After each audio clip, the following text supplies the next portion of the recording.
Welcome to the Stoa. The Stoa is a digital campfire where we cohere and dialogue about what matters most at the knife's edge of what's happening now.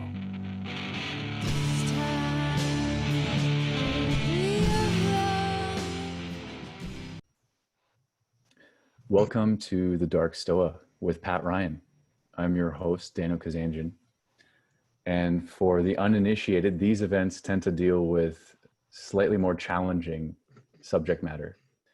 Sometimes they prompt existential horror, and sometimes they blow your mind a little bit and they make you think. So consider yourself warned. The structure for tonight is pretty simple. In a moment, I'm going to hand it over to Pat, and he's going to take us through a really interesting, mind-bending presentation.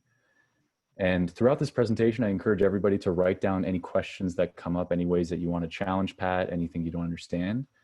And then we'll shift over to Q&A, and we'll send them to the board, and people can have some dialogue with Pat Ryan. Yeah, and without further delay, I give you Pat Ryan. Howdy, folks. Welcome back. Thanks for coming back.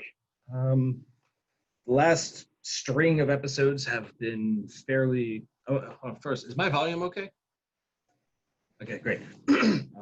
First couple episodes of this have been kind of like, this one I'm going to pump the brakes a bit, because I'm sure if you've been following along, you might be asking yourself the question, does he have any morality at all? The answer is going to be answered with this presentation, which is called The Morality Machine, Belief as a Technology. So the word belief is pretty loaded. Everyone has their own personal definition of it. And I'm going to do my best to fight each and every one of you on it. And so bear with me as I go along. I'm going to attempt to explain how neural networks actually work without ever getting into the technicality of it. Because they're pretty complicated. By themselves in principle, they're simple, but if you're not initiated to that kind of thing, it's pretty daunting. They make a lot of assumptions, and unfortunately, neural networks themselves aren't following any type of systematized logical approach. It's all very haphazardly discovered as we go along. So I'm going to do my best to frame how a neural network works exclusively in philosophical terms. And that should hopefully be a useful bridge to then explore some of our hair trigger inclinations when it comes to questions of moral decision making. That's as best of a summary as I can come up with. Let me share the screen and let's get started. Oh no, you have to enable screen sharing, sir.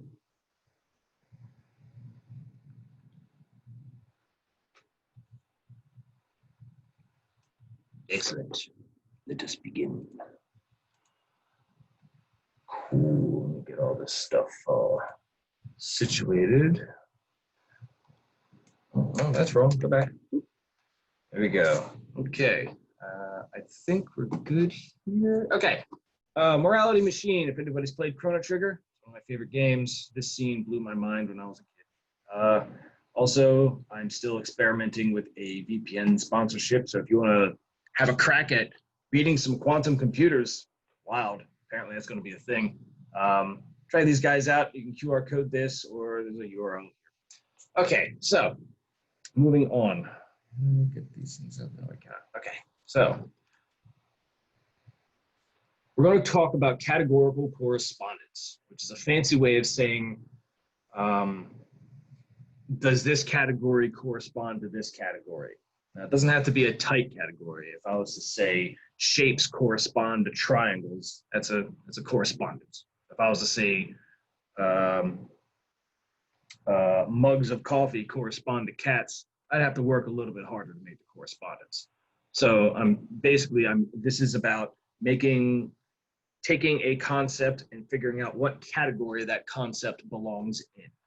Is what we're kind of always doing with logic and trying to determine these things. Now you can do hard categorization, say this thing is absolutely in this category, or you can do kind of a Gaussian categorization where you say this is about 40% in this category and 30% in this other category. And this is the kind of rationale we use to start evaluating moral systems to begin with. we always start in this typing categorical process. And it's made more relevant, especially in a time when we have surrounded ourselves with so much technology that is all just a direct extension of set theory anyways. So from set you get type, from type you get category, and so forth and so on. So we have put ourselves in this position where our morality is now being shaped not only by us, but by our desire to make our morality representable within machines. And we're able to do that because we have the internet. The internet is a way where we can reach out and poke one another and say, did I poke you and get the behavior I want? If the answer is no, then the poking will continue. And as a result, we just keep iterating and coming up with these new ways to jam our morality in these machines. And the way we're doing that right now, as of 2020, is through neural networks. So I'm going to walk you through it real quick. And if you know how this stuff works, please bear with me. I'm doing my best to bridge it in philosophical terms. Okay, so let's say I have a brightness sensor. It's you've all seen these things. You walk near a garage and it kicks on a light because of a motion sensor, right? That's kind of a brightness sensor or an IR sensor or anything along those lines. So there's something out there reading light or heat or something. And as it's exposed to that heat, it then represents the intensity in a numeric form. It could say, well, it's about, let's say that 256 is as bright as it can handle and 0 is as dark as it can handle, right? So everything in between is a gradient of brightness, right? From 0, which is absolute dark, to 256, which is absolute brightness, right? So in this case, I have a set of these values. This is the brightness that the brightness sensor just happened to get in some random sample of time that I just picked for convenience, okay? So what I'm doing is each one of these lines will carry what's called a weight, meaning I'm going to say, hey, 256 to the dark, for the assessment of how dark 256 is, there's going to be a weight here that explains exactly what that means. So 256, remember, that's as bright as it gets. To the dark categorizer, it's going to say that's 0 dark, because this is as bright as it gets. Now, if I sent 0 to the dark categorizer, that would be 100% dark, right? So each one of these lines carries the bias that the categorizer uses to make the evaluation. So if I sent it 128, which is half of 256, I send it to the bright categorizer, it says that's 50% bright. And if I send it to dark, it's also going to say it's 50% dark. So that's pretty straightforward, right? So I say 64 in this case, I send it to bright. That should be around, if I can do my math right, that's like 75%, no, it's 25% bright and 75% dark, right? So it's pretty simple. It's just a formal way of representing the weight and what comes out of it. So what we're doing is we're taking these events, these brightness events, and we're encoding the value. Wow, that's a terrible place to put that. We're encoding the value as a category, basically. That's all we're doing here, right? So if you see these graphs, you now know what these graphs are actually doing.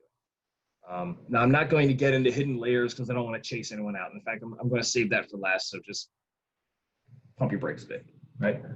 So just to walk this through, this is my training. I'm training my categorizers to understand this stuff so that when I hit it with a value it's never seen before, in this case 76, because I didn't start with 76, what's going to happen is I'm going to run it through this network, and it's going to tell me that it's 29% bright. The categorizer will tell me that, and the dark will tell me the inverse. So pretty straightforward, kind of, as best as I can put it. So we're doing a categorical assessment of a new event. This new 76 is a new event. That's a new brightness. It hasn't been there before. The machine, the categorizers are able to say, you know, it's this bright or it's this dark, right? Pretty straightforward. So let's switch it up a bit. Let's make it about morality. Instead of light and dark, let's do good and evil. Now we're going to open up all kinds of problems because I just said the two magic words that make this a big problem. What is evil? What is good? Well, that depends upon what behavior are you quantifying as morality. You know, what's the value here? Are you 256 what? $256 you donated? Is it 256 times you hugged your kid? What is this value representing here, right? So we can have infinite questions about what these numbers should be. These things will work. There's no doubt about that. If these things will absolutely categorize whatever the hell I train it. So now we got to step back and say, what are you categorizing here? Really? I mean, can you even do this type of thing? So that's like red flag number one. That's behavior as quantified morality. Who's labeling these values, right? Who's coming up with these numbers? And who's actually able to like agree to those numbers and comport to them, right? So the problems are starting to amass from the jump. If I give it 76 using the same exact model from the previous slide, then 76 is 29% good. So whenever people say, well, it's not about good and evil, it's the gray area in between, congratulations, I've given that gray area a number. It's now 29%. You are 29% good. I can now measure your grayness, right? So now our morality is starting to turn into an interesting thought experiment. Before, morality was the measure of man's inaction or man's action with itself and other people and the world and the universe and being and reason and trying to formulate all that stuff. And now this is how machines see it. This is how AI will take these deep problems that we've enamored ourselves with, and it will spit it out into these distributions, these percentage distributions. And that's what it's currently doing right now regarding how much hate speech exists in a post, how offensive a meme is a piece of web content the basic stuff, offensive and stuff like that, right? So that may sound good, and that's how they sell it. They're eliminating hate speech and that kind of thing, but this is what it looks like. I mean, this is what it actually looks like at the mathematical scale, which is, again, we know the problems of trying to quantify morality as behavior values. The problems don't go away when we extend and we go further. It gets worse, in fact. So what I've tapped into is this unending holy war about not only the quantification of the moral behavior you're trying to measure. Now we talk about categorization errors. That 76 is 29% good. Well, it turns out the fan club of 76, they're really pissed about that rating.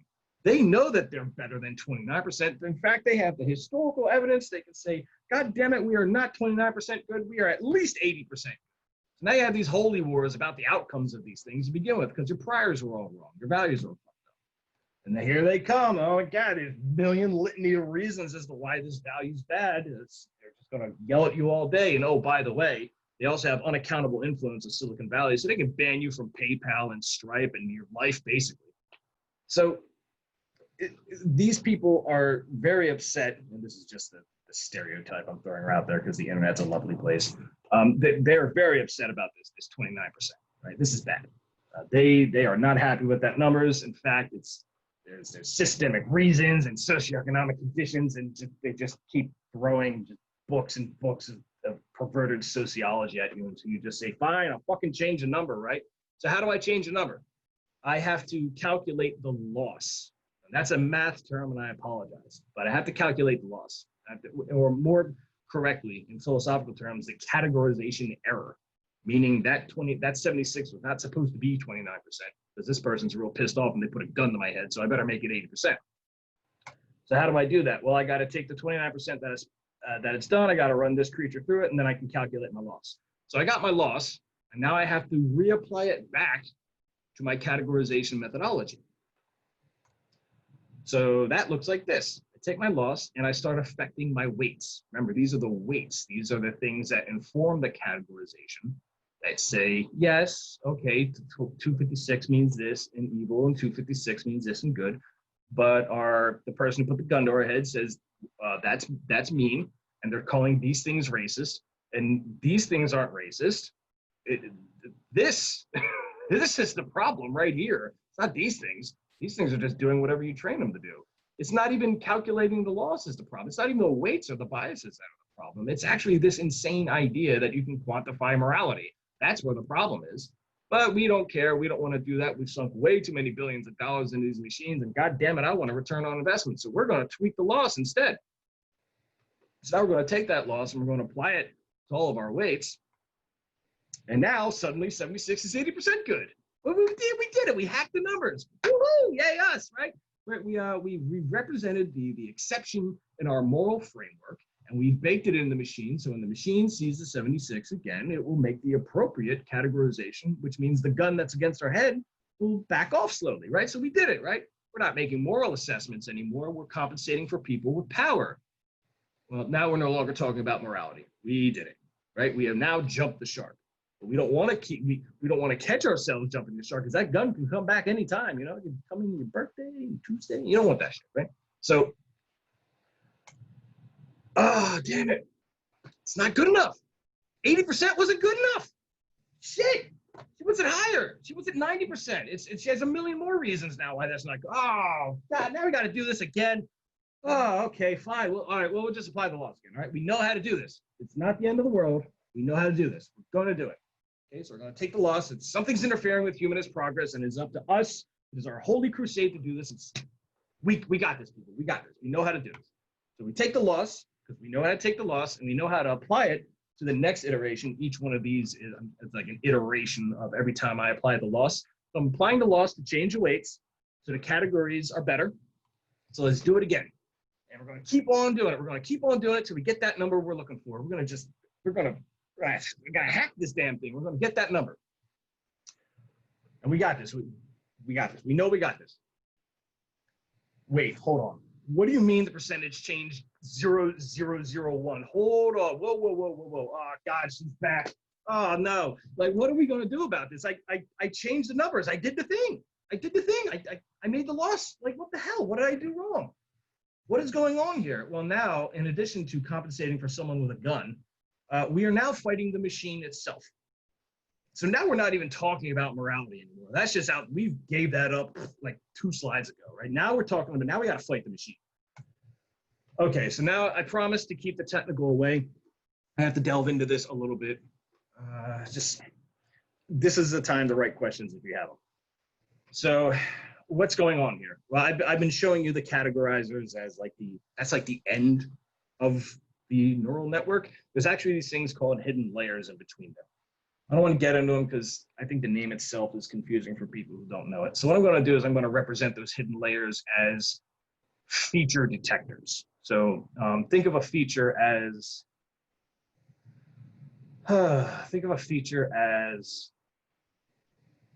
if there are categories for good and evil, then a feature would be a subset of properties for what is good and what is bad. And that's just the wrong definition, but that's the best I got for right now. Okay, so we're going to go through these features about the categorical, the means in which the categorical correspondence is evaluated. That's what these features are doing. So, for example, we're going to pump our numbers in, and the neural network has come up with a layer made of 4 nodes, and it just turns out that they happen to represent these kind of things. I'm just throwing names on there just for now, just for labeling and comprehension reasons. You'll never get labels in an actual neural network, by the way. You can't actually examine this stuff.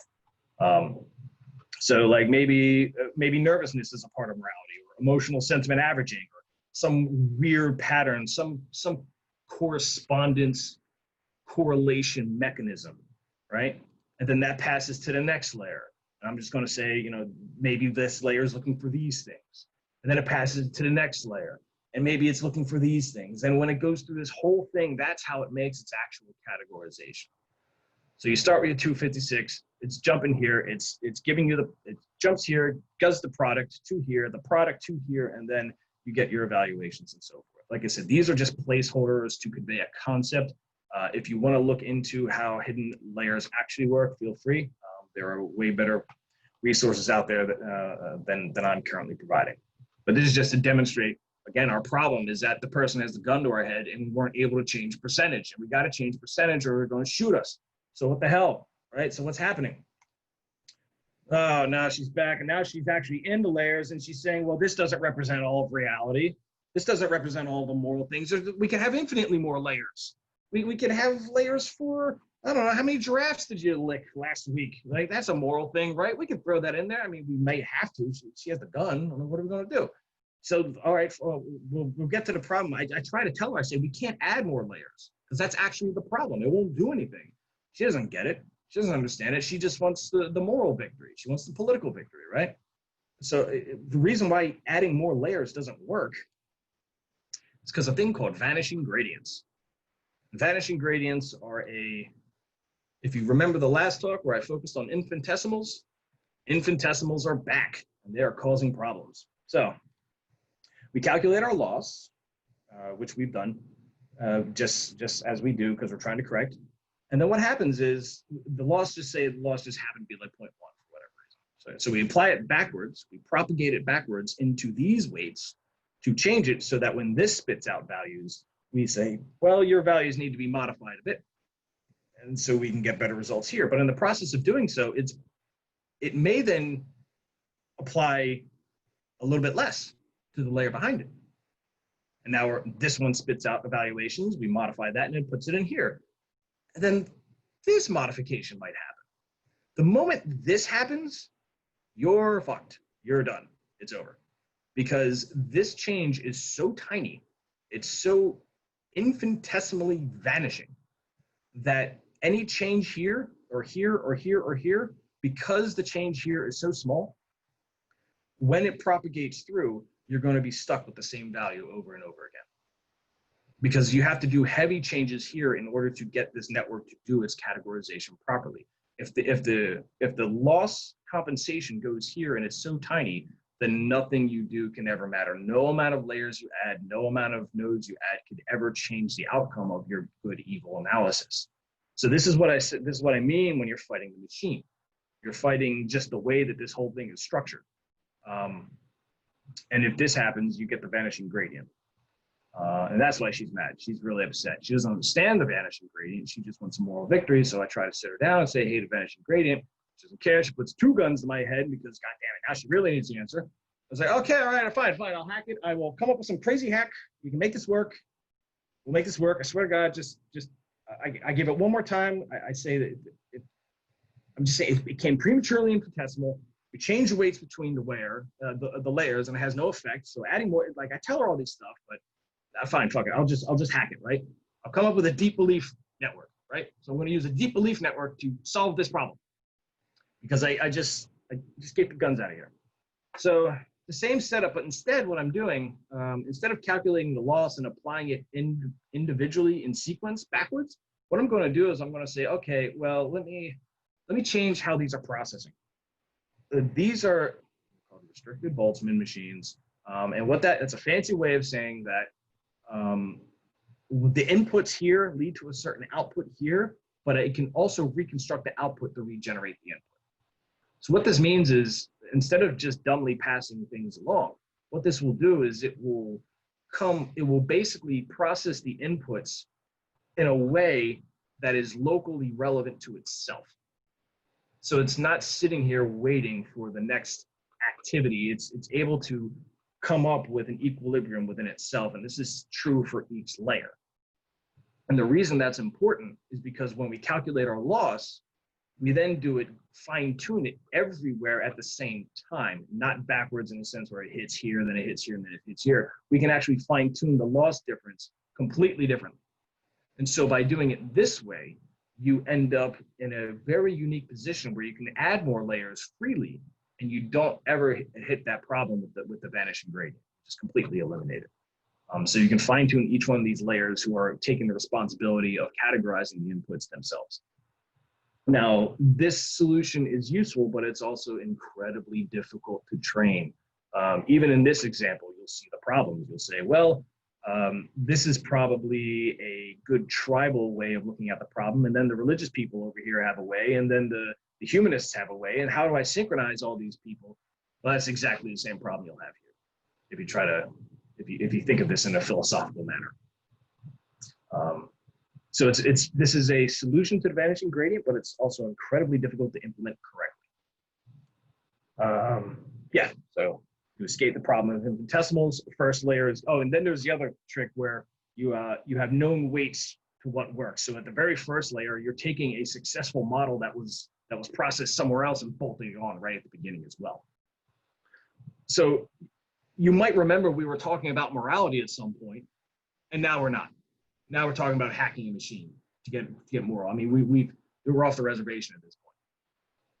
But we're not going to stop because there's too much money in it, goddammit. And you're probably confused, right? You started out with, I just want to calculate moral behavior, right? That's all I want to do. That can't be that damn hard. Well, it turns out it is. Because now you're fighting the limits of the machine.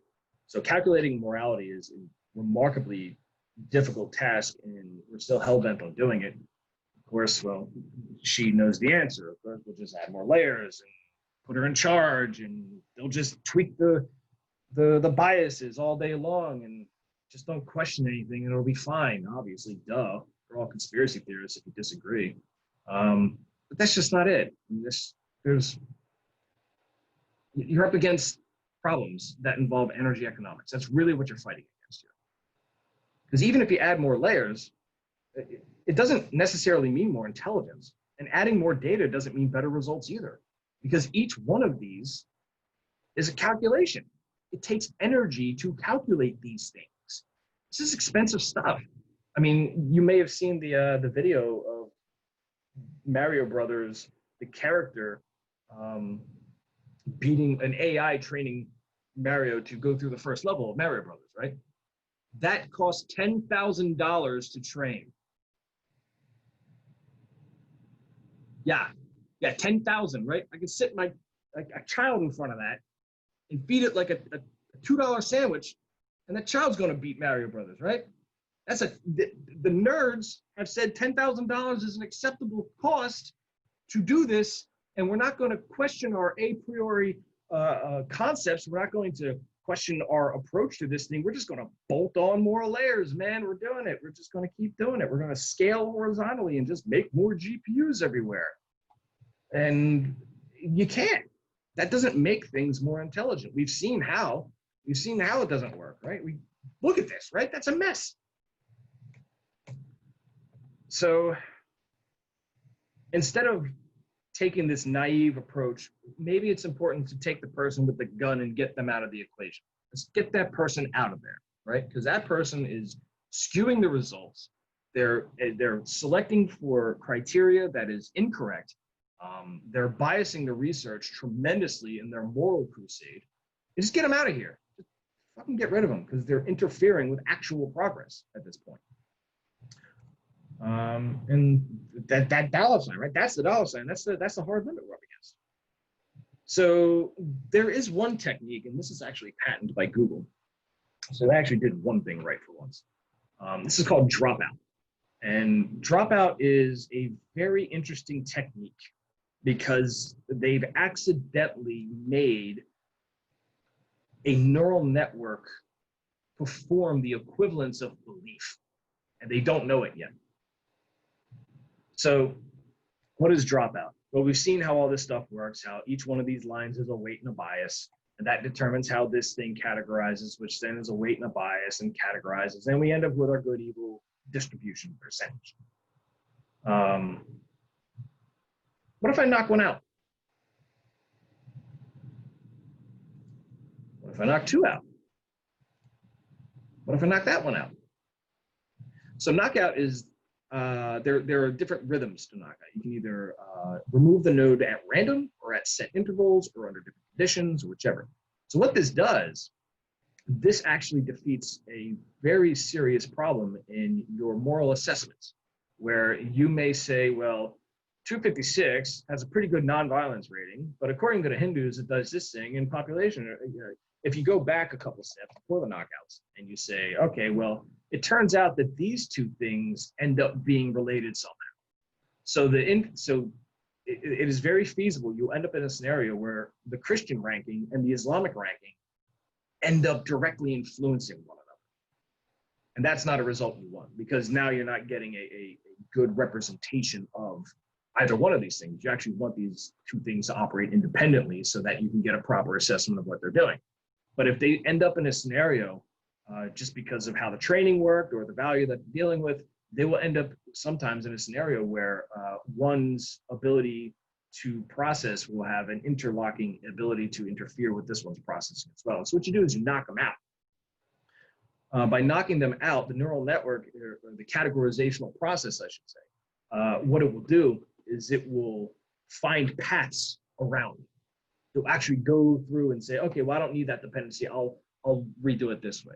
And so what you're able to do is you're able to curate these hidden layers in a way to where it is you're eliminating path dependency, which is another way of saying correlating values, which I don't think is the right word. I'm sorry. So in doing this, what you're actually doing is more similar to what the brain is doing as opposed to anything else that we looked at. There's an entire army of AI scientists who are convinced the brain does backpropagation. And backpropagation is that vanishing gradient thing. There's an entire army of people who are convinced that's what our brain is doing. And there's absolutely no evidence of it. It's all a hoax. It's not real. This is more close to what the brain is doing than anything else that I've seen in the AI space. Now, why is that? Because one, you're forcing the categorizational process to do more with less connections. So you're forcing it to be energy efficient. So instead of solving the problem the way you want to solve it, because you're a moral paragon and you never make mistakes, right? Instead of doing that, you say, well, let this thing solve it, but it doesn't solve the morality, it just solves the energy efficiency. Which sounds a little weird. It's almost like deferring morality to like an accountant, which can go wrong pretty quickly. But it turns out, well, each neuron is an accountant too. It has its inputs of energy and it has its outputs and it has its waste. So there's an accounting process in every part of cognition. Dropout allows us to say, oh, now there's an accounting process here too. And so now we're getting more in sync with how cognition actually works through a dropout process. And the only reason we're getting close to that cognitive model is because we're solving energy efficiency problems. We're not actually solving for morality. We're not fighting the network anymore. We're letting the network resolve energy efficiency problems. And that's how you get much better answers. Well, it's discrimination because, God damn it, she's back because now I'm knocking out Hinduism and I can't knock out because I got to represent all the morality. I have to represent all of it at all times, but I get the vanishing gradient problem, but then I can't solve it. Get these people out of here, right? They don't have the spinal fortitude to handle what has to be done. So here's an example of belief management with energy effectiveness, right? So imagine a world where we do what these moral police say, and we have to represent every moral conundrum possible in our categorizational process in order to make any assessment whatsoever. Do you think our brain adds more neurons on demand when we solve a problem? That'd be ludicrous. In fact, the neuron itself has all the capacity to go through mitosis. It's all there. The DNA is functioning, nucleus is there. It just doesn't go through mitosis. But imagine if it did, right? You might think, well, the neuron went through mitosis, we'd be super smart. Well, I just walked you through why it wouldn't. We just went through why that wouldn't be the case. So it turns out the brain is dealing with a non-scalable machine in order to solve its problems. And let me give you a demonstration. This ball is a whole bunch of photons bouncing off it, or a Brazilian events per second. This is being dumped in the brain, right? Just heavy dump in the brain. Now, meanwhile, the poor brain is like, oh, okay, it's a ball. There's a ball that I'm looking at here, right? But that's a lot of events per second. That's a Brazilian. I mean, that's a big number, right? It's so big, it's not even a word. It's nuts. And the brain is already consuming 25% of the oxygen. It's sweating it. Poor brain, right? Give it a break. It doesn't need all that stuff. Jeez, worked so hard for you. You don't need to do this to it. Instead, what if turns out you only needed that many, right? What if you only needed that many photons to get the exact same ball? Well, that's what the brain's done. We only get this many photons anyway from our eyes. So we don't need all of the data. We don't need to represent the entirety of reality to navigate reality. And that's okay, because it's what we've been doing the whole time. Joke's on us. So what's happening here is neuroevolution is actually relying on dropout techniques. It's saying you don't need more neurons. You don't need to be connected everywhere. We'll just route somewhere else. We'll connect to something else. We're going to give you or the neurons are solving energy efficiency problems. They're not solving cognitive problems. They're not solving logical problems or speech problems or social problems. It is only solving energy efficiency problems. That's all it's doing.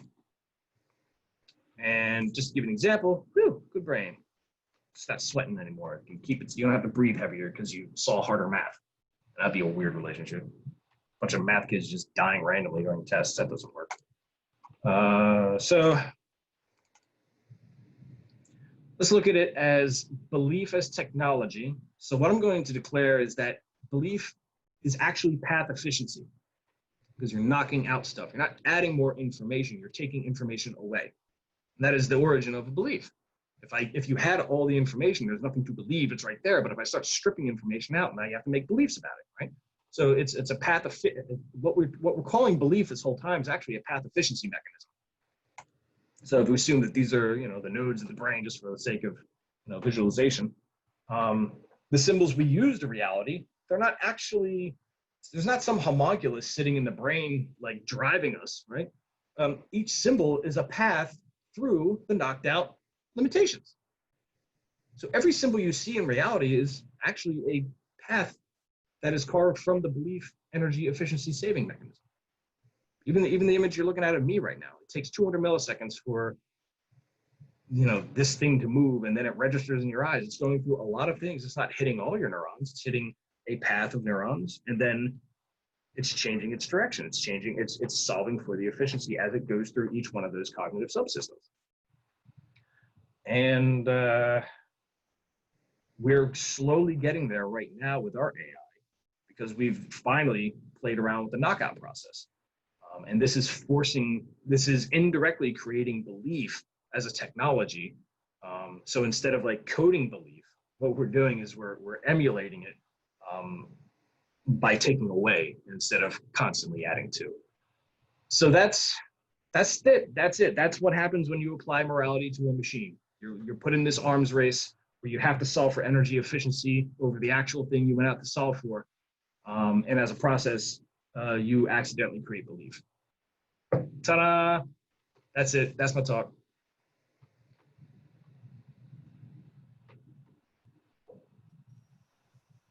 Wow, amazing. All right, everybody. This will be a good opportunity to start preparing your questions and throw them into the chat. I know that some were already written, but they're kind of buried, so feel free to write them again if you still want to ask them. In the meantime, I will get Pat warmed up with a couple of my own. So Pat, one thing that came up, which seems to be something of a theme across all of your talks, is that you're pointing to this idea that human beings want to, but ultimately can't quantize reality. Can you say more about this? Like, where does this desire come from? Why is it fundamentally flawed? What are the deeper motivations here? Yeah. Playing the game of this is 25% good, this is 70% bad, it's ludicrous when you see that game played out. And the reason it's ludicrous is because, welcome to Whose Line Is It Anyway? Where all the rules are made up and the score doesn't matter, kind of like that. It's ludicrous because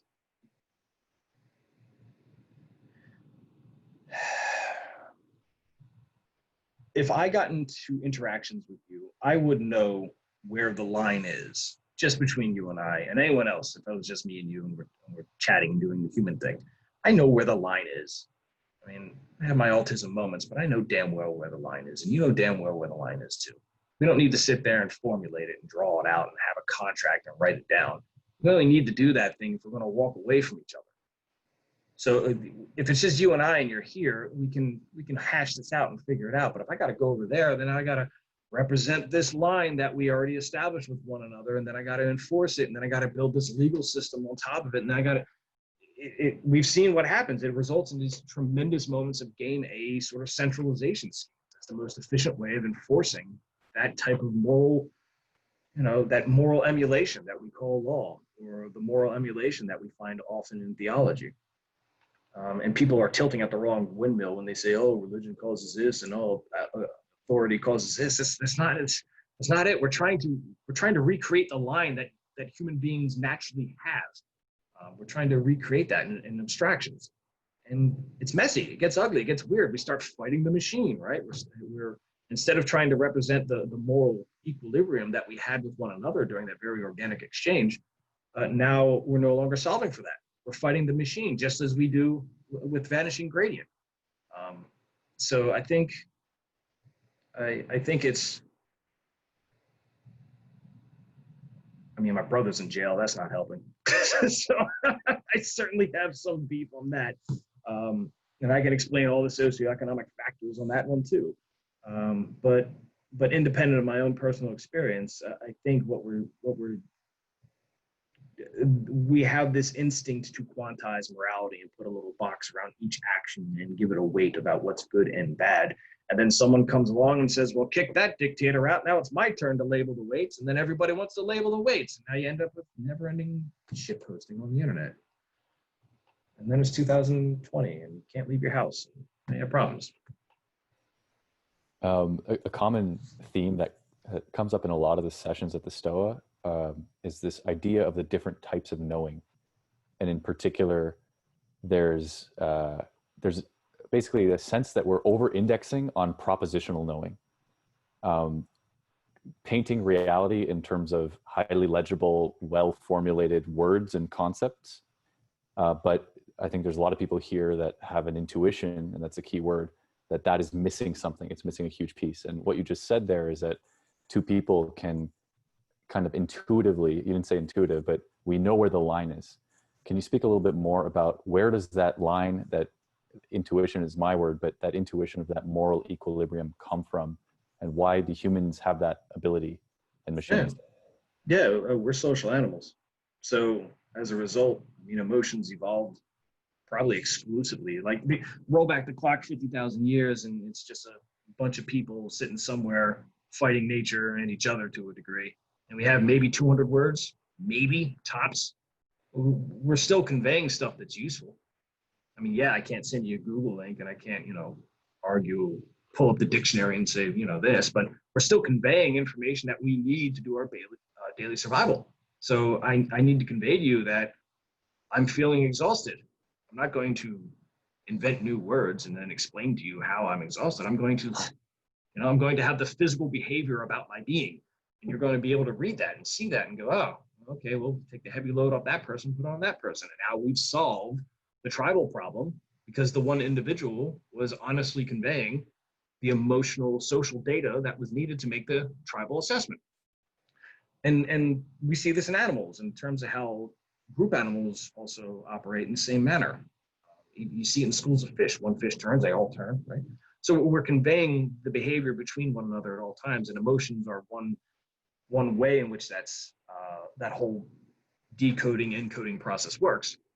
But there's other ways to convey it. We found a way to convey it with writing, or we convey it with all these other abstractions.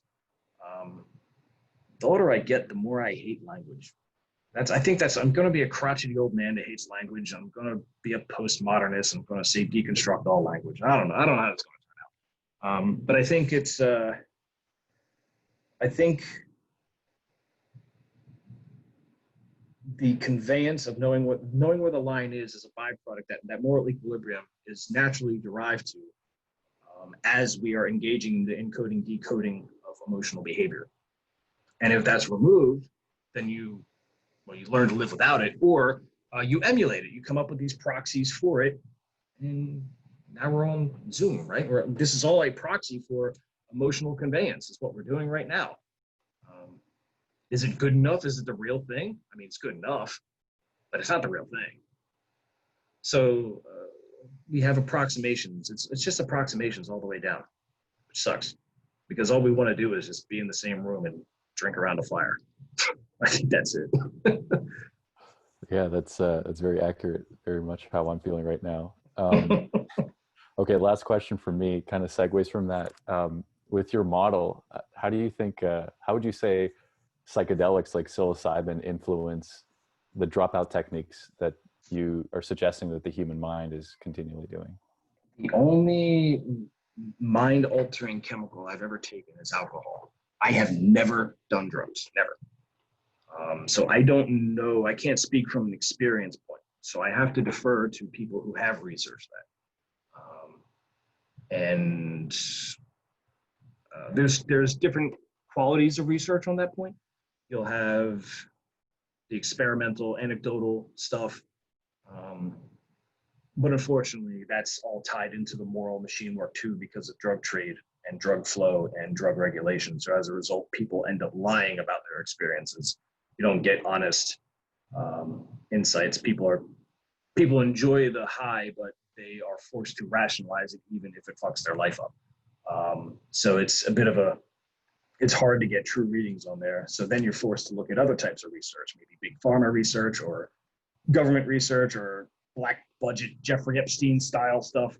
And you end up in all kinds of experiments with dropout stuff. We do it with mice, for example, when you start knocking out parts of the brain at the genetic level, you actually just deny the DNA from ever growing that part of the brain. So we do knockout experiments there too. Regarding drugs that do it, LSD was supposed to be this wonder drug. It was supposed to make superhumans, because this is all derivative of humanist garbage, where they think that the mind is infinitely plastic, and if you make it more plastic, then you get more intelligence. But that's not it either. You don't get more intelligence from more plasticity, because it's an energy efficiency problem still. That's all it is. So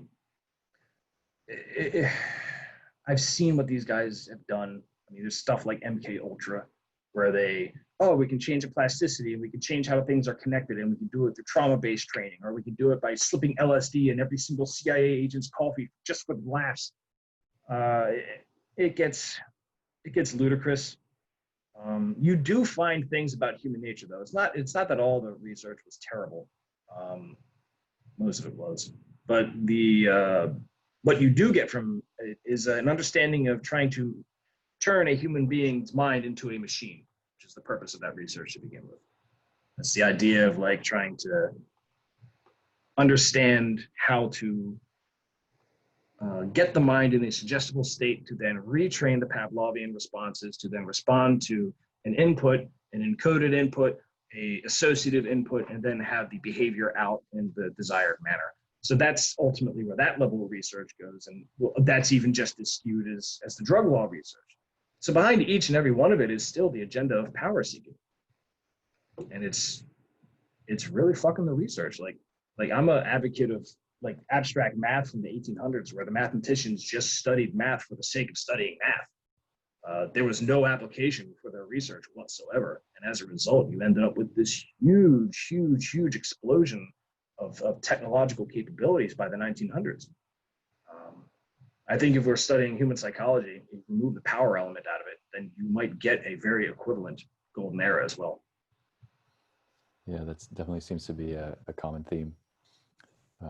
Power corrupting. Okay, so I'm going to start to pick some questions from the chat. Janelle, would you like to read your question? Feel free to unmute yourself and just go for it.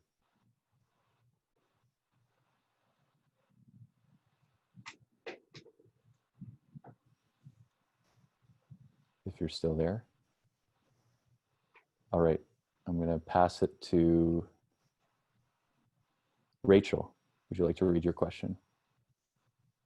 Hi, yeah. I was just curious about your view on virtual reality with this talk about psychedelics, different worlds, separation. How do you view virtual reality, and what steps do you think we're going to achieve with it in the future? That is a fantastic question. I have had the joy of experiencing this one firsthand. I'm going to tell a story. It's going to be disturbing, and then it's going to be funny. So there's this one app called VR Chat. It's where the Uganda Knuckles meme came from. This is a chat room where everybody can change their avatar to be anything, up to and including serial killers or the blue screen of death from Windows. I've seen that in that game. And they just have social interactions. They sit around and they do the social thing. But what's most interesting about it is that it's not the internet we're used to. The internet we're used to, at least I might be speaking as an old man, I'm used to text-based internet, where you type all the time. And you come up with these linguistic abstractions to represent yourself, and then nobody reads it right, and then it's endless flame wars. That's the internet I come from. The virtual reality space was totally alien because people could interact in a way that was pretty high resolution replication of human interaction as best you could, because the feet problem still exists. They haven't done the feet quite well yet, but they've got the hands and the head pretty good. And they have emulations of the upper torso, correct? And that matters for body language. And that's the missing dimension that a lot of internet use has, is that body language element is in, oh man, it changes everything. And here's where I'm going with this. So I'm in the room and I'm just cracking jokes and being myself, and someone comes up and says, hey, let me show you, let me take you to this private spot and whatever. He goes there and it's like this room that he made and well manicured, like it was his project and he really cared about it. He did a good job. Then he invited me to this other thing, and I always end up at this part of the internet. I don't know, it's not my thing. I just end up there, whether it's 4chan or anything. Just end up at the part of the internet where it's a bunch of dudes dressed up as anime girls. I don't know how this keeps happening. Like, I'm not asking for this. I'm not whatever I'm putting out there, whatever. So it's just a bunch of like 40-year-old dudes like, hey, bro, nice model you got there. I think they're all like modelers or something. They're in the anime. I don't know. I just find anime internet all the goddamn time. And in this room of what would widely be considered social rejects of the highest order, even their pecking orders formed naturally. And they formed naturally because of the body language.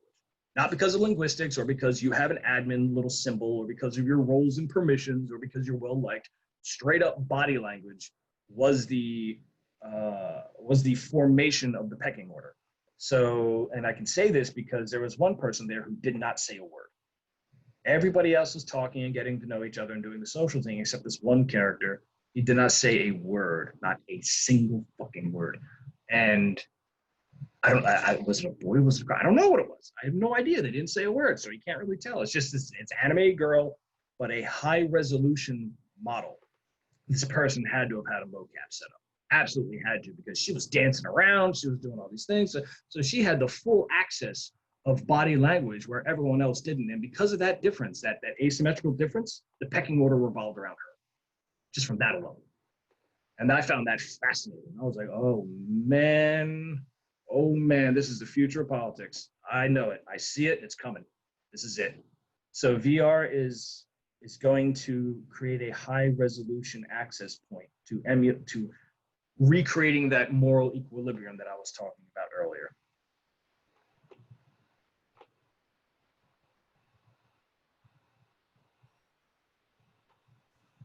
All right, Alexander Lee, would you like to unmute yourself and ask your question? Yeah, thanks for your discussion, Pat. My question is, what was it? Do you see this dropout feature as being somewhat equivalent to Vervaeke's salience landscape? I do not know that one. Please give me the summary. Okay, so Vervaeke introduces it in a variety of ways. It actually comes out of autism research in psychology. The idea is the salience landscape is basically a metaphorical construct to describe the configurations of how people notice things in their environment and situation. So it's an explanation for how different emotional cues, mappings, and meanings can be constructed out of the different aspects that people notice. So, everybody has a different salience landscape, and the difference in salience landscape can contribute to meaning making. And as you develop as a person, you can develop your salience landscape. So that's directly connected to Vervaeke's discussion of how do you find relevancy and how do you develop wisdom. That's a very good analogy, I would say. The idea of going through and using Knockout to curate the results, you are effectively curating that salience landscape. That's a good way of putting that. I think Knockout, because you can't keep track of everything. There's too much information going on at all times. It's mostly noise. Biology does a fantastic job in filtering down what it should be looking for. And you probably want to check up Hoffman's TED talk about that regarding why we don't see reality and what we're actually filtering from it is primarily mating signals. Because the moment any simulated life started seeing reality, it was dead in 3 generations because it wasn't looking to reproduce. It was too busy looking at the atoms. So it wasn't able to find mating signals and keep going. So I think by the very nature of cognitive evolution itself, it's all knockout in terms of data availability. You just don't have access to everything, and that will change. I mean, what you see is what you're exposed to has an influence and stuff, and what you're not exposed to also influences you too. And that salient landscape mechanism is a good explanation of explaining that outside of my neural network spasm that happened 20 minutes ago. How do you develop wisdom from that? Ugh. That's a hard question because I live in a time in which wisdom doesn't exist, so I don't know that answer to that question. Well, I mean, Viveki, I mean, when you involve other people, I mean, ultimately it's about coordination between other people. So wisdom is maybe, can be defined in some way as having a salience landscape that's flexible enough to notice what's relevant to other people. I see. Cross overlap. Is that sufficient? Is it sufficient enough to leave? Is it sufficient enough to do your own knockouts? Meaning remove that. Yeah, it's good practice to conduct your own self knockouts. It's very good practice, in fact, to say, okay, I know how this model works. Now I have to take everything I know about that model and get rid of it, start from scratch, because I may have missed something. If you get too complacent on a subject, you may miss developments on it. That could be a good definition of wisdom. I think you can work with that. Cool, thanks. So we are approaching 9:30, but there's still a couple more questions in the chat. Normally we do go over this mark because of the energy and the conversation. Pat, are you still good to stay on for another 10, 15 minutes? Okay, great. Okay, Julian, would you like to share your question? Sure. Let me just read it easier. So it's pretty similar to Alexander's, I think. So I'll read it out. It said, are you aware of any systematic programmable approaches to analyzing the different results from different knockout neural network solves, where the learnings from these analyses can be applied to other areas fields without having to rerun the new neural network? Sort of like what our brain does. Does that make sense? It does. The knockout formulation, the knockout networks are usually applied to solve very specific problems. That's one of the bigger challenges of a lot of the neural network development, is that everything's very artisanal. There's no general solution quite yet. You have to really tune and get everything. So there's plenty of differentials out there, but they're all tailored to the specific domain of a very specific problem. And so you won't be able to scale that up to the completeness of human cognition. Okay, yeah. Because I've just been thinking about that sort of thing for a while and have never really managed to come up with any solution. Yeah, it's a tough one. But the knockout that I'm recommending as the energy efficiency, which is ultimately, I'm using knockout and energy efficiency as kind of a transferable concept here, or a concept with transitive properties between it. The knockout is, just as it is in the neural space, it's happening at very local systems in the brain as well. When you have two neurons and they're connected and that connection breaks, that's a knockout. Yeah, it's connected somewhere else. So that's the equivalent thing. The path is reformed. So you get different symbols, or you get different intensities, or different experiences as a result.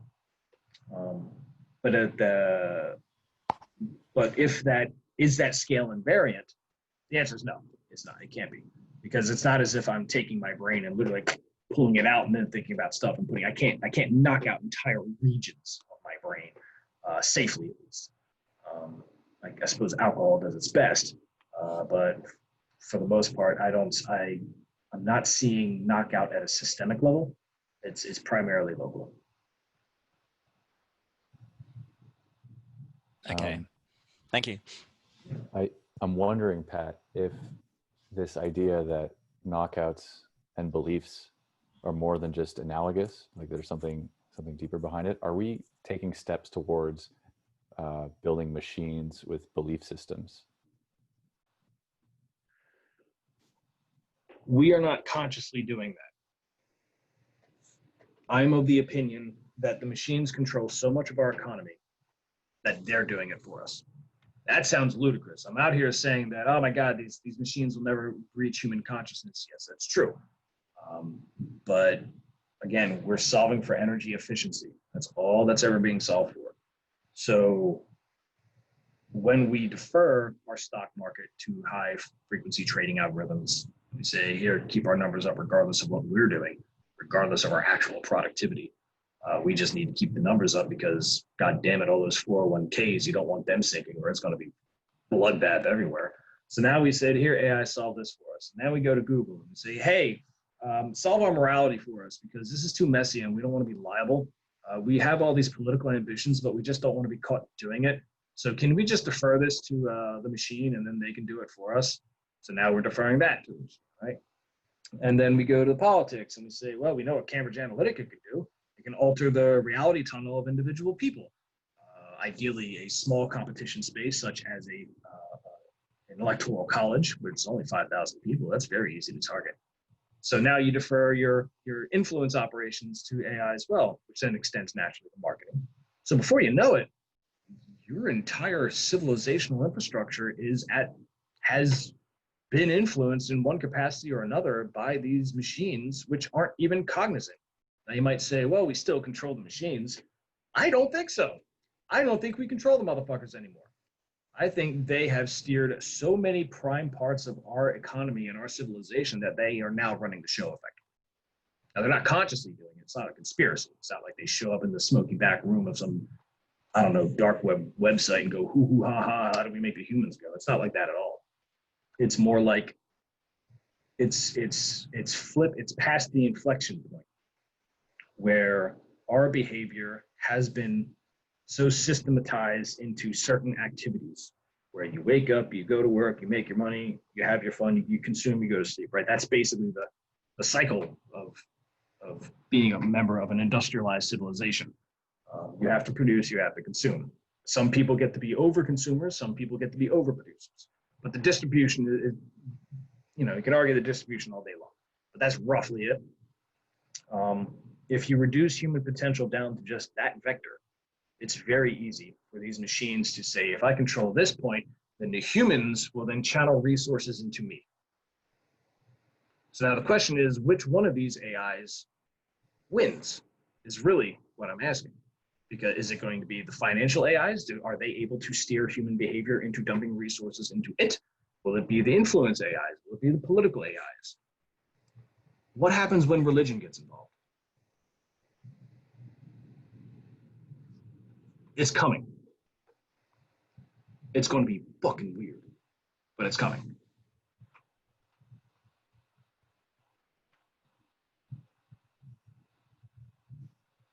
Mimetic Caper, can you ask your question? Hi. What happens when there's too much energy efficiency in a neural net? Does the range of inputs that don't generate category errors, that shrinks? Like you get to you sort of get a tunnel vision in your algorithm? Yep, that's called overtraining. Okay. That's overfitting. That's the term for it. That's where you are correcting for such a narrow problem that it's just easier to write an algorithm to do it instead. Okay, so it's like once you get overfitting, you should just stop using machine learning, is what you're saying. Basically, yes. The cost-benefit analysis has to be made. Whether do we just keep tuning this model, or is our problem actually as small as we think it is, or have we looked at our training sets incorrectly? You start asking a bunch of questions about, again, solving your own energy efficiency in the form of allocating resources. Okay, all right. Thank you. Yep. All right, Marshall, do you want to ask about the machine elves? Sure. Well, actually, you know what? I think that David Swedlow had some good questions, and I think that he should totally ask us. Mine was kind of shit posting out loud, so let's let him do it. I appreciate that. David, feel free to unmute yourself and ask your question. I'm almost scared of the sense. So I'm going to ask this. This is a thought experiment and as a question. If I think of what a neuron is doing, individual neuron, and this is based partly on reading Sapolsky and Behave, it's a kind of a model of Plato's cave. It's trying to make sense of the shadows on the wall. And effectively, the firing of the neuron is when it can no longer effectively model the outside world, and it must actually go out into the world and see what's happening and update its map of the wall. And I think that human beings are doing something similar. We live in our little cave until we can't stand it, till the noise is so much that we're effectively and that what Baudrillard talks about with the desert of the real. Our systems can no longer make sense of the algorithms are so poorly modeling our reality based on overfittedness that we have to come out of our caves. And effectively, I think that's where we are right now. So it's something like wisdom cultivation feels like this kind of fractal updating of my internal maps of the cave on the wall and coming out and actually saying, okay, what the fuck is really going on? That's right, yeah. It does make sense. In fact, that goes back to the calculating your loss, where your categorization error has hit your threshold, basically. You're saying this is no longer acceptable. I need to do something to either my experiences, but we're always modifying our brains. We just don't know it. You have an experience, you're modifying your brain. It's not like your brain is this box and it's like immutable. It's rewiring itself as it goes. So the models that we use come from our symbol efficiency tricks. So when I look at that ball that was in the slide a couple 10, 20 minutes ago, that ball is there in its own space, but now it's in my mind as a path efficiency. It's there, it's baked in, and now I can go down the path, I can reconstruct the memory of the ball, so I have the model of the ball available. But if the ball disappears, my model needs to be updated. So my categorization, where the ball is now wrong. So now I gotta modify either my biases. I can't do self-surgery on individual neurons, so what I do is I just steer my body to go find the ball. So now I'm gonna go find it, right? So there are thresholds in which the models do go out of whack, and we have a whole range of corrective behavior to engage in.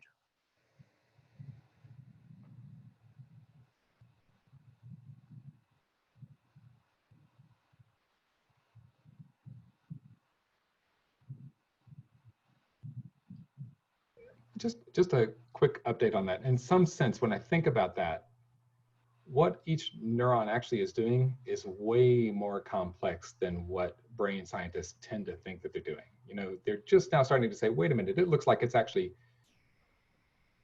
not only is a brain, a neuron cell isn't just a neural network node, it's doing exclusive OR in the dendrites. So it's doing something way more complicated than a single bit. That energy efficiency is going to compound into its structure itself. Yeah, absolutely. I would agree with that.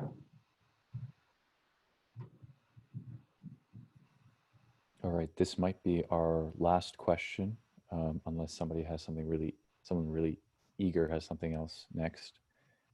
Arya, can you unmute yourself and ask your question? Hey Pat, thanks for the talk. It's pretty cool. I had a question about how you would factor an intent into the moral machines. Would you think something like an adversarial approach could work, where instead of having an adversarial machine, you had an adversarial human, and their job was to try and fool the machine of its intent, and then this like intent foolness factor was added into the loss function, and the game continued from there? What problems do you see? You are skipping ahead to the end, sir. You should not be listening any further. What you are describing is my butterfly war, effectively. My butterfly war was the ability to make these moral machines make mistakes. The ability they were out there chasing certain moral causes. In this case, the Western material humanist cause of, wouldn't even call it liberal democracy. It's more like the never-ending extensions of middle-class 1960s as a moral framework, whatever word that is. And what I said was, if you target certain data sets, then you can confuse the AI into actually targeting the things it wants to protect using exclusively moral machine analysis alone. This put me on a bunch of radars. Boy, did my life change, because that wasn't supposed to happen, but apparently it did. And so what happens? What happens when you play that game where you have an adversarial human in the space, and they are now steering the machine indirectly, and there's nothing you can do. You can't program it to not do that, because if you do so, then let's take my example where I say, well, certain morality actions are being punished and certain morality behaviors are not. So therefore, if the people are being punished can demonstrate the veneer of the moral behaviors that are not, well, then there you go. That's your protection. That's way better than a McAfee antivirus. That's way better than a VPN. Now you can be yourself. You just have this fully automated layer of crap that the AI then lets pass because, well, I'm trying to solve my moral causes and do my moral things. And as a result, they would then have to attack actual people demonstrating that veneer who they're actually trying to protect with their moral engine. So the whole thing just goes belly up as a result. But if you apply that to what I said about the AIs are already in control and they're competing to get resources and using us to get those resources, then what I'm talking about here is effectively a eugenic multiplier between the AIs. So remember, these AIs, certain ones live and certain ones die. Which ones die? Well, the ones that are underfunded, the ones that are built on a bad business model, the ones that are incapable of channeling human energy into the resources to keep it alive. AIs die all the time. They don't get funding, they lose a cloud connection, their team goes belly up, happens all the time. So certain ones naturally select and certain ones don't. So now we're playing the Darwinian game. There's a natural selection element going on in AI survival. And what Butterfly does is it acts as a eugenic multiplier. The same way that camouflage, but why I picked the butterfly, the same way that butterfly acts as a eugenic multiplier as well. You'll see that the butterfly, when it takes its wing patterns, it's doing that to fool the predator's tongue. We didn't learn that until someone actually ate a butterfly and said, this is rather sour. It turns out that when the predator eats the butterfly, it comes to the same conclusion. It says, wow, this thing tastes like crap, but because there's so many bright colors associated with it, the last thing it sees are those bright colors before it closes its mouth. So then it associates those bright colors with the toxic taste. And so it ignores the bright colors. And then other species that aren't butterflies start generating those colors, by the way. Mammals, lizards, flowers, they start generating that color because they're selecting in a way that, well, the predator doesn't eat that color. They're not making the decision, obviously. It's not how natural selection works. But it is a eugenics multiplier. Things get to survive that otherwise should not because this one thing tasted bad. The predator has been fooled. So the answer to your question is natural selection, eugenics in the game of camouflage. That's where it ends. If you try to impose an intent in these moral machines, is what I'm saying. Yeah. Do you think if enough of us started playing the game of fooling intent, we would just engage in this infinite game with the machines? Yes, correct. Yeah. Cool. Thanks. Yep. All right, Hannah, take us home. Ask us the last question. Sure. So my understanding of thought is I roughly call it a Pavlovian model. And my understanding is something like each neural pathway becomes the more probable pathway for thought every time you take it, sort of like wearing in a hiking trail. So I'm sort of curious on your thoughts on this model and how it corresponds to what you've been talking about tonight. Yeah, the Pavlovian training, repetition, exposure. Again, it's a path efficiency, what you're describing. It's not that the path is being selected intentionally. In this case, you're overriding the efficiencies and forcing one into play. So instead of letting the brain come up with these conclusions of what's good around it, that would be a way of imposing intent into the moral machine of the brain. The same way, if you try to force weights and biases into a neural network, you get things, you have to come up with this very complicated, effectively therapy to fix the moral machine. And the same is true about Pavlovian responses. If you train someone through repetition on certain domains, there are costs that are seen in their behavior, and you have to engage in serious therapy to undo it. Thank you. All right, thank you so much, everyone, for participating. Feel free to click the Zoom reaction button and clap for Pat Ryan, or you can snap your fingers in a kind of cringy way that people tend to do on Zoom. Thanks again, Pat Ryan, for another amazing session at the Dark Stoa. I'm just going to mention a couple things about what's happening at the Stoa for everybody here. So if I can pull it all up. So there's an event coming up with David Fuller from Rebel Wisdom, and I imagine a lot of the people in attendance here are familiar with Rebel Wisdom. It's sense-making journalism in the liminal war, and it's going to be at 1 p.m. Eastern on Tuesday. And Peter and David Fuller will be discussing a recent Rebel Wisdom talk that they had. And also just one thing for people who don't know, the Stoa has a series of recurring events, kind of like this one that happens every Friday, that we call the Wisdom Gym. And if you go to thestoa.ca, you can figure out which one of those events you want to plug into. And there are mastermind groups, there are meditation exercises, and all sorts of things. So check that out. And the final thing I'll say is the Stoa is a gift. And this is our gift to you. And if you feel like you have a gift to give in return, you can do so at the website that I'm going to put in the chat below. All right. Thanks, everybody. See you all soon.